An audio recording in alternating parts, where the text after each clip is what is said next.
बहू का आदान प्रदान। अरे बहू तो बहू है, कोई वस्तु नहीं कि ठीक ना लगी तो बदल ले। अरे वो शर्मा जी की बहू, क्या कहने। अरे कभी उसके घर जाओ, बहू रानी ऐसे नाच नाच कर चाय नाश्ता कराती है, मानो घर में मेहमान नहीं भगवान आ गए हो। एक हमरी वाली है, ना मुंह में मुस्कान ना चेहरे पर चमक। अरे ठीक है ना भाग्यवान, हर दिन बहू को कोसती रहती हो। हर किसी की अपनी कोई ना कोई अच्छाई तो कोई बुराई होती है।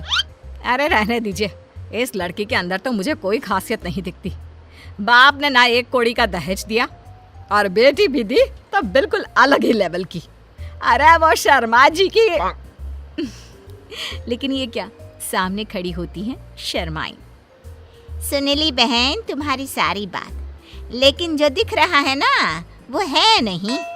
कैसी बात कर रही हो शर्माई? अब तक तो तेरे घर मुझे चाय नाश्ता खाना सब मिल जाता, और देख तुझे तो कोई नमस्ते तक कहने नहीं आया ना। अब क्या बताएं? क्यों, क्या हो गया? बहू में बुराई निकल नहीं रही है क्या? अरे बस करो तुम लोग, ये सोचो घर में 2 रोटी जो मिल रही है ना, वो यही तुम्हारी बहू दे रही है। क्यों? सास का गुस्सा ससुर को देखकर और सुनकर 7वें आसमान में पहुंच जाता है। देखो जी, वैसा तो शर्माई सामने है, बोल नहीं रही हूँ, लेकिन आंख देख लो मेरी, सब समझ में आ जाएगा कि क्या कहना चाहती हूँ। अरे रहने देना रमा, ये पति लोगों की मोटी चमड़ी होती है। पहले माँ के सगे होते हैं, फिर बहू के। अरे हम तो इन लोगों के घर बस घुइयाँ छिलने आए हैं। वहाँ शर्मा जी का भी यही हाल है, बहू ना हो गई यस बैंक का ATM हो गई है। तभी रमा देवी की बहू आ जाती है। नमस्ते आंटी, कैसी हैं आप? सीमा कैसी है आपकी बहू? आंटी चाय लेंगी? वाह, अरे शर्माई तुम्हारे तो भाग्य खुल गए जो इसने तुझसे 2 बात कर ली, वरना तो ऐसा लगे है कि हम पत्रकार हैं और ये मंत्री आइन, बिना बोले ही निकल जाती है। अरे ठीक है बहू, जा जाकर अदरक कूट कर चाय बना दे। हाँ, और हमें भी दे दिया 2 प्याली। बहू चली जाती है।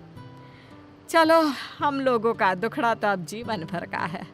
तू सुना, कैसे आना हुआ?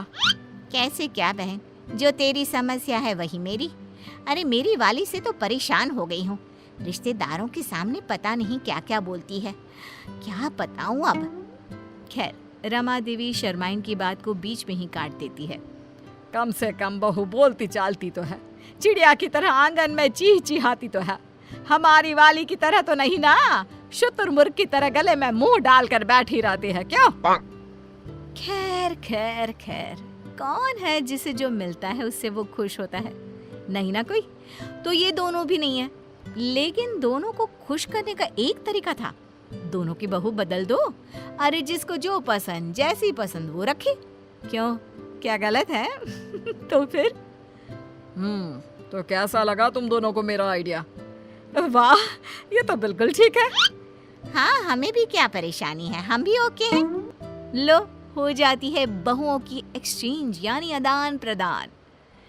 अब हे भगवान, ये सुबह के 5 बजे जोर जोर से म्यूजिक कौन सुन रहा है? बंद करो, मैं कहती हूँ बंद करो। माँ जी ये लीजिए चाय, मैं ना करा रही हूँ, चाय पीते पीते ये सब्जी काट देना। लेकिन सुबह 5 बजे कौन नाश्ता करेगा? ओहो ससुर जी, नाश्ता वो तो मैंने रात में ही बना दिया था, ये तो दिन का खाना है। और फिर जल्दी से दोनों आ जाइएगा, मैं नहा कर आ रही हूँ, फिर खूब सारी बातें करेंगे। बातें करेंगे? क्या क्या बातें करेंगे, और वो भी सुबह के 5 बजे? हाँ, थोड़ा लेट हो गया ना, कल से 4 बजे पक्का। हाँ। उधर शर्माइन के घर सुबह से नहा कर बैठे हैं, लेकिन मजाल है किसी की जो एक लोटिया भी धोकर दी हो पूजा के लिए। पता है पंडितों का घर है, लेकिन ना जी ना। बहू, अरे ओ बहू। बहू सोकर भी नहीं उठती है। किसी तरह शर्माइन सुबह का काम करके बैठी होती है कि सामने बहू आ जाती है। क्या है माँ जी, क्यों चिल्ला रही हो? मुझे शांति पसंद है, शांति। इतना खचर पचर की आदत नहीं है मुझे। अरे मेरी बेटी आ रही है, समझी? तो खाना बना लेना। रमा देवी की बहू खाना बनाकर कमरे में सोने चली जाती है। ननद के आने के बाद, माँ क्या बात है, घर बिल्कुल सूना लग रहा है, भाभी कहाँ है? अरे सो रही है। लेकिन भाभी तो मेरे आने से चहक चहक कर स्वागत किया करती थी ना। लेकिन तू तो अपनी माँ से कहते थे कि भाभी बहुत ज़्यादा बोलती है। तू तो परेशान रहती थी ना भाभी की बोली से। हाँ पापा वो तो है, लेकिन भाभी की आवाज़ मिस भी कर रही हूँ। इतनी देर में तो भाभी न जाने कितनी बातें कर लेती। ये तो है, लेकिन अब सुकून है, कम से कम घर भर में शोर तो नहीं हो रहा। उधर रमा देवी, हे भगवान, आसपास के लोग आते जाते घर में झांकते जा रहे हैं कि कौन चिल्ला रहा है। मैं तो चली घर से बाहर, कम से कम कोई ये तो ना सोचे कि बहू को सास मार रही है। सच्ची हमारी बहू जैसी भी थी, कम से कम घर में शांति से तो रहते थे। अरे रहने दीजिए आप, कम से कम घर घर तो लग रहा है, नहीं तो वो वाली ने तो घर को लाइब्रेरी बना रखा था। रमा देवी की बड़बोली बहू। क्या बात है माँ जी, आप कुछ बोलती क्यों नहीं है? वो क्या है ना, आपके भाई आए थे, पता नहीं क्यों परेशान होकर चले गए। बोल रहे थे कि आपसे बता दूं कि अब से नहीं आएंगे। हैं? मेरा भाई चला गया, वो भी मुझसे मिले बिना? ये कैसे हो सकता है? मैं बात करती हूँ। रमा देवी भाई को फोन करती है। हाँ बहन, आया तो था, लेकिन तेरा घर वो घर नहीं लगा जिसके लिए मैं वहाँ आया करता था। क्या मतलब भाई, तेरी बात समझ में नहीं आई। तू तो जानती है मेरी बहू सारा दिन चिक चिक करती रहती है, तो मैं तेरे घर आ जाया करता था, लेकिन मैंने देखा तेरी बहू भी चिक चिक कर रही थी। अरे वो मेरी बहू नहीं है, मैंने तो पड़ोसी की मांगी थी कुछ दिनों के लिए। तू तो जानता है ना, मेरी वाली तो बोलती ही नहीं है। वहीं दूसरी तरफ शर्माइन। हाय रे, घर नहीं कब्रिस्तान बना दिया है। ना आवाज आ रही है, ना कोई चहल पहल।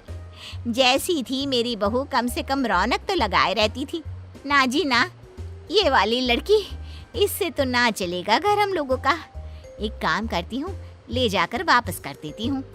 दूसरी तरफ रमा देवी। हाय रे, मेरा इकलौता भाई, वो नहीं आएगा जाएगा तो कैसे चलेगा? बात भी तो सही है। अरे दिन भर बक बक बक बक कौन बर्दाश्त करे? अरे बहू, ए बहू, हे भगवान, कहाँ चली गई? दूसरी तरफ शर्माइन। अरे बहू, चल चल, तुझे घर छोड़ दूँ। ना जी ना, हमें तो हमारी ही बहू प्यारी है, कम से कम घर को घर तो बना रखा था। बहू चल, तुझे तेरे घर छोड़ देती हूँ। अरे ये किस काम की बहू, जो घर को घर ही ना रहने दे, बाजार बना दिया है। तो दोनों बहुएं आ जाती है अपने अपने घर में। वो कहते हैं ना, जिसका जूता उसी को साजे।